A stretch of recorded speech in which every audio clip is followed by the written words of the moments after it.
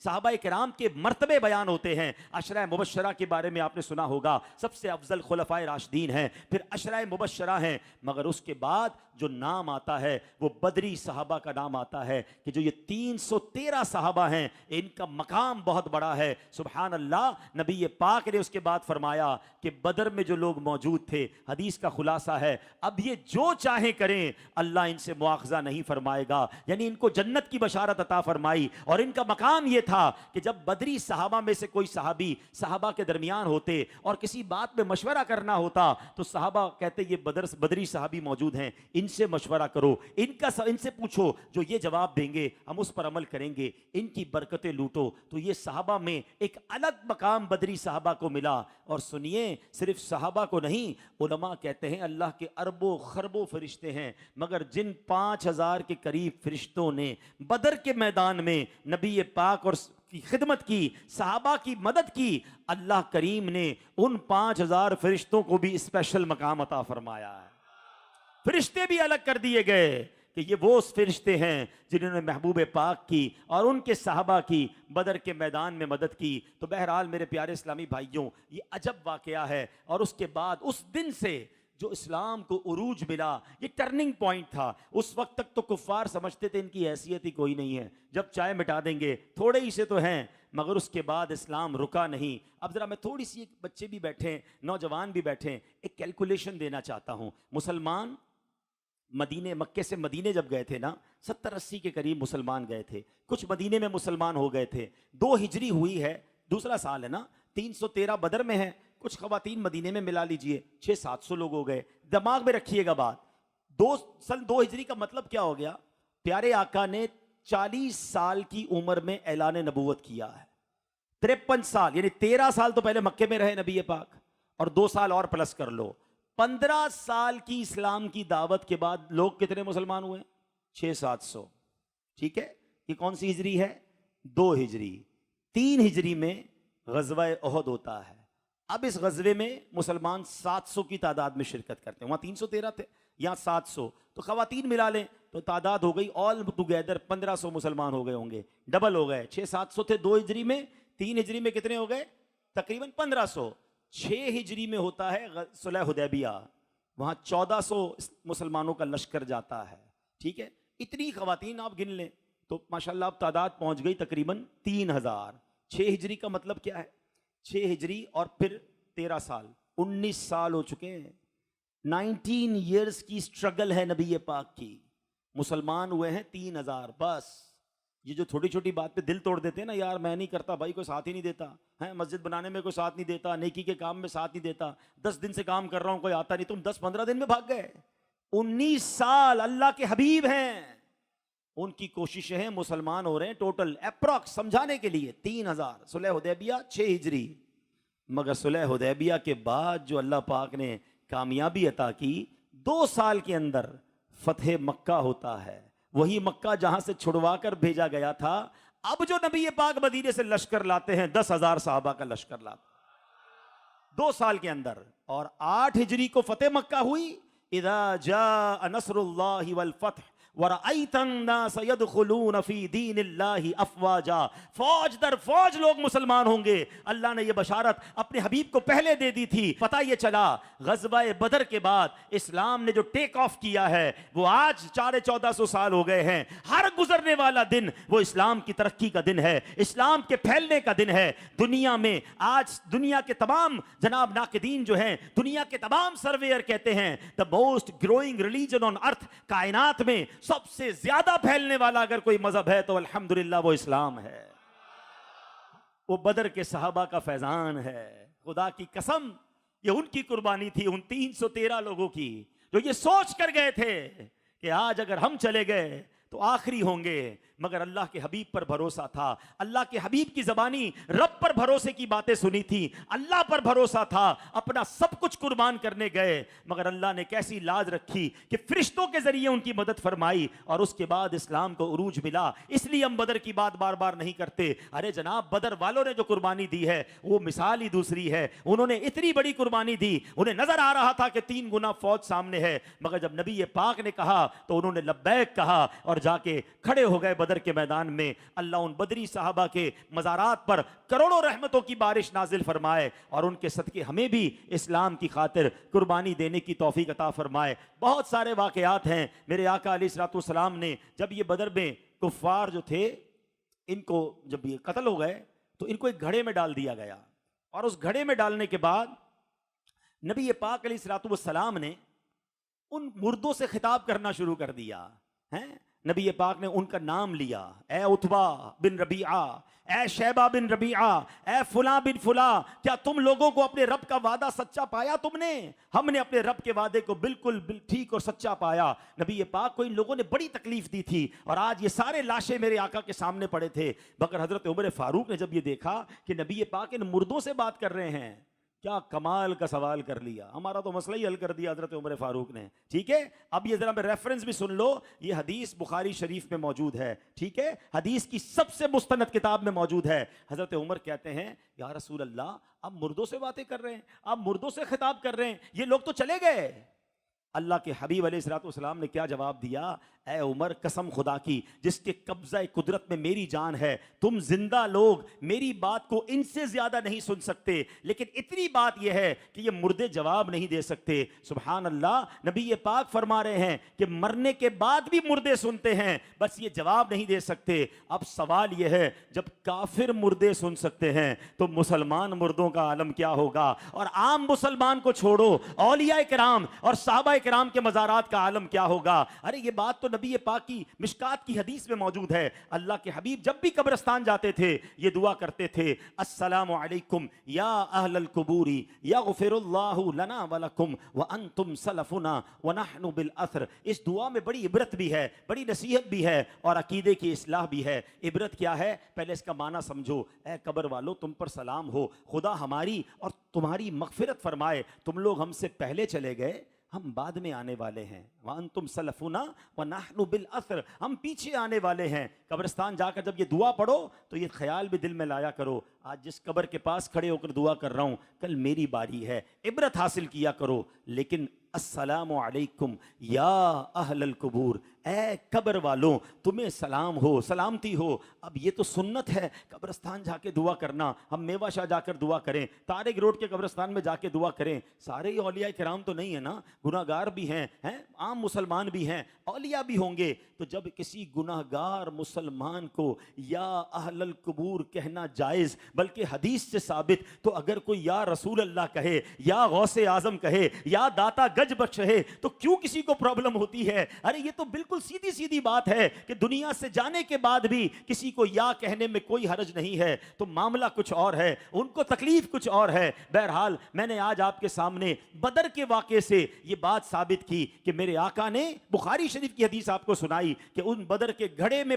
پڑے ہوئے مردوں سے خطاب بھی فرمایا, اور نبی پاک عام مسلمانوں کی قبروں پر جا کر بھی یا اہل القبور فرمایا کرتے. تو بہرحال میرے پیارے اسلامی بھائیوں, آج میں ایک اور مشورہ دیتا ہوں. آپ میں سے بہت لوگ تکلیف میں ہوں گے, بیمار ہوں گے, پریشان ہوں گے. زندگی میں علماء کہتے ہیں جب کوئی بندہ تکلیف میں ہونا, پریشانی میں ہو, اصحاب بدر کا واسطہ پیش کرے.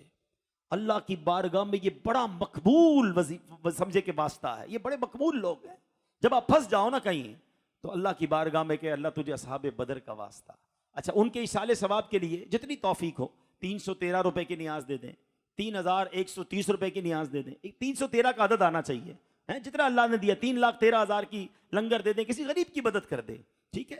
اور ایک اور طریقہ, ان کے نام کتابوں میں مل جاتے ہیں, جو صحیح پڑھ سکے نا 313 اصحاب بدر کے نام پہلے پڑھیں اور پھر اللہ کی بارگاہ میں دعا کریں.